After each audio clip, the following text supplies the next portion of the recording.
Hi guys, welcome to this channel. So guys, Royce Reed went live and she spoke on her past relationship with Dwight Howard.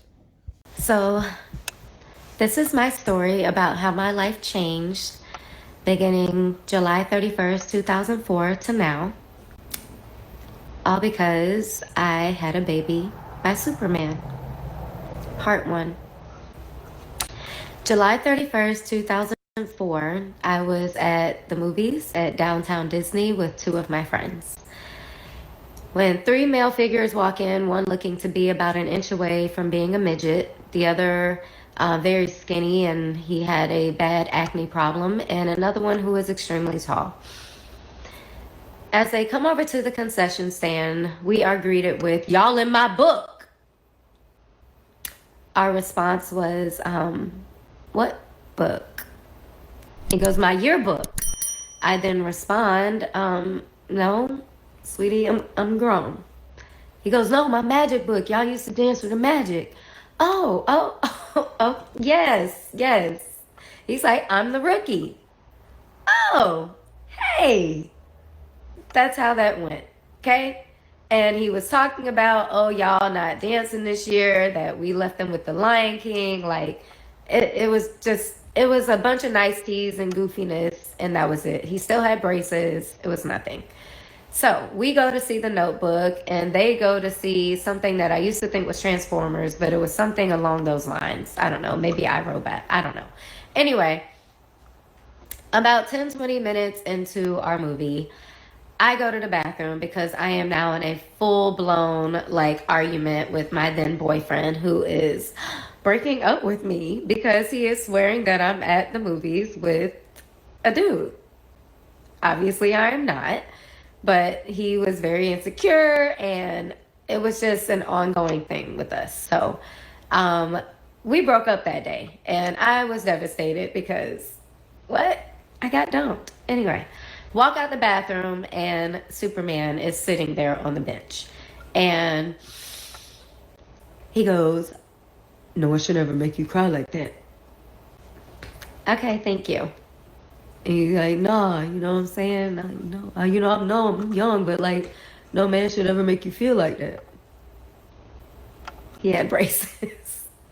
So I'm like, again, thank you. And I go on about my business, and I go back to the movie. And I'm in the movie doing all of this, of course, on my little aim, my little sidekick. But by the end of the movie, I'm just kind of over it. So we're walking out the theater, and they're leaning on the car like they're in Boys in the Hood. So we're walking across the street, and his cousin comes up to me, which is the one with the acne problem, and he goes, "Hey, you know, my cousin trying to holler at you." And I was like, "Well, why is your cousin not over here?" So he calls him over, and yes, we exchanged numbers. And yes, it probably was because, not even probably, it was because I was trying to make my now ex jealous. It is what it is. I was 24, whatever. So his first text to me was, "Hey, this is real name, the tall guy." So if you've ever seen me put TG on something, or like heard about that nickname, that's where that came from. So anyway, fast forward, 2 months go by, and I have not gone out with him. I haven't really said too much to him outside of like AIM and, you know, T-mail. So I was just being an, well, realizing that my relationship is now over for real. My dad is like, "Well, why not just go and like hang out?" You know, he's like, "You don't have to like do anything." He's like, "But just hang out. You know, have like some male companionship." Not like that, but just someone to hang out with and have fun that enjoys doing like goofy shit like me. Right? So we decided that we're going to go to the movies at Festival Bay, which is now changed names probably like 20 times. But we go to those movies, and I'll never forget this day because this is when I felt the shift. But it was a man and his son. And the son ran up to me and was like, "Oh my God, you're a magic dancer." And I'm like, "Yeah, you know, I am." That never happens, y'all. People don't know the magic dancers here. Like, no, for real. People don't know the magic dancers at all. So I was like taken aback, and he asked if he could take a picture. He pulls out a real camera, and he takes a picture. After that day, there was a shift. I started getting invited to promos, to fashion shows, to theme parks, like, team events. I was everywhere. And I had stated a few times that I was thinking about going back to dance, and he was against it. So I did a brand ambassador tour with Cherry Vanilla Dr. Pepper, came back, and I said, I've made up my mind. Like, I'm doing this. Um, and was he being supportive of things that I was doing? Yes. He was at the fashion shows that I did with Gaucher. Yes, that Gaucher. Hey, girl. He was coming to my parties. I mean, he was around. So I'm not going to say like he wasn't doing anything. He was. But I wanted my career. I went back. The team took me back, knowing what our history was. I danced that year. The next year, I said I wanted to go to Miami. I said I wanted to dance for the Heat. That was my dream team, either there or the Dallas Cowboys. And both of those he was completely against, and I had no idea why. He would offer like our suggestions for other teams, but never those two. Just completely against anything in Texas and Miami. Now you'll know why. I audition for the team. I make it. Yay me. And after a couple weeks, there's a couple girls that are just treating me weird, and I didn't know why. Well, I ended up finding out that he had cheated on me with one of my teammates who used to live in Texas, but now was coming to the Heat, and he had been trying to get both of us to not say anything. Anyway, broke up with him and was trying to live my best life, y'all. Really was, right? And I ended up getting in an argument with one of my best friends on the team that you all know as Super Black Girl, Tracy. Got in an argument with her, so I was suspended for 2 weeks. So I went to Mexico with my DJ friend, and we had time of our life, whatever. Came back, and my phone is blowing up, my little sidekick, and it's him. And I'm asking for advice from my DJ friend, and he's like, hey, just go and talk to him, just see what he got to say. Just hear him out. Like, maybe he really is sorry. Okay. I go to the hotel, and at first he wasn't in there because he was at like team meetings.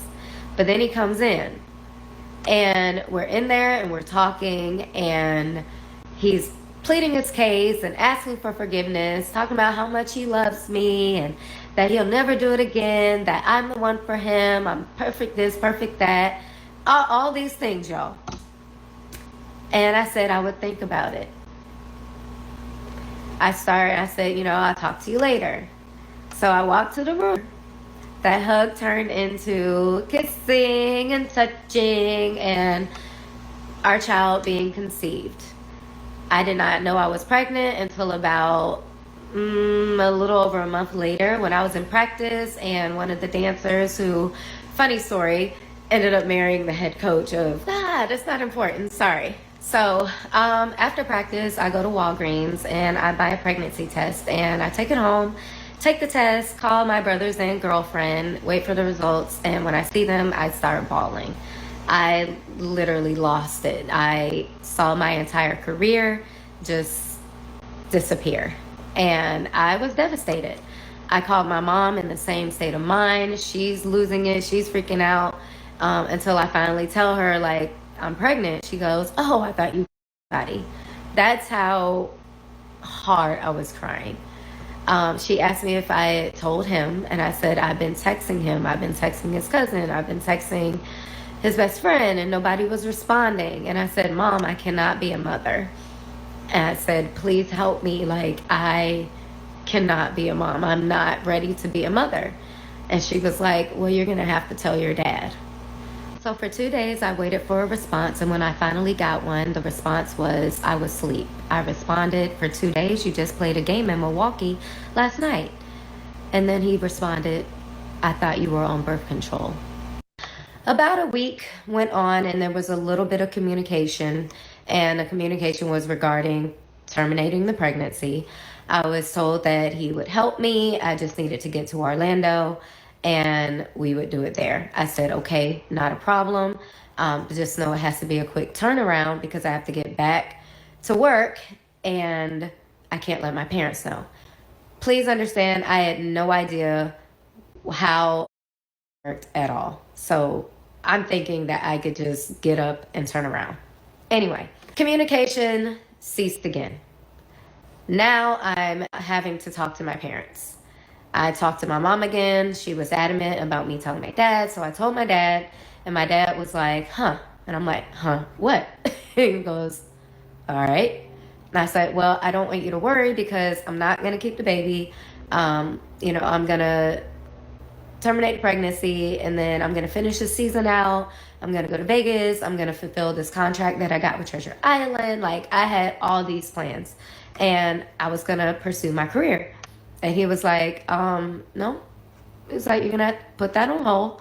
And I was like, what are you talking about? He was like, you were woman enough to lay down. You're going to be woman enough to keep this baby. Now, back then, it wasn't a decision that was just easily made where you could just go to a clinic, okay? It was also extremely expensive, especially for someone who was dancing on basketball courts and shorts and a half top. So my mom did not give me the money, and I was now stuck. And I was asking friends. I was trying to just figure out anything I could do. It even got to the point where I was drinking tray, or I was trying to use it. It was bad. It was bad. But I've realized that he is a master manipulator, and he will do any and everything to get exactly what he wants. When I was about 4 or 5 months pregnant, I was asked to attend a meeting at a restaurant right around the corner from my townhome. I agreed to it, and when I got there, one of the first things said to me was, "You don't look pregnant." I said, "Thank you." And they said, "No, because you have your belly ring in still." Mind you, I had already had this conversation before about wearing a belly ring while I was pregnant. I just liked it. But then they said that it just looks like you're poking your stomach out. Why am I here? Like, what the fuck y'all got going on? What do you want? Right?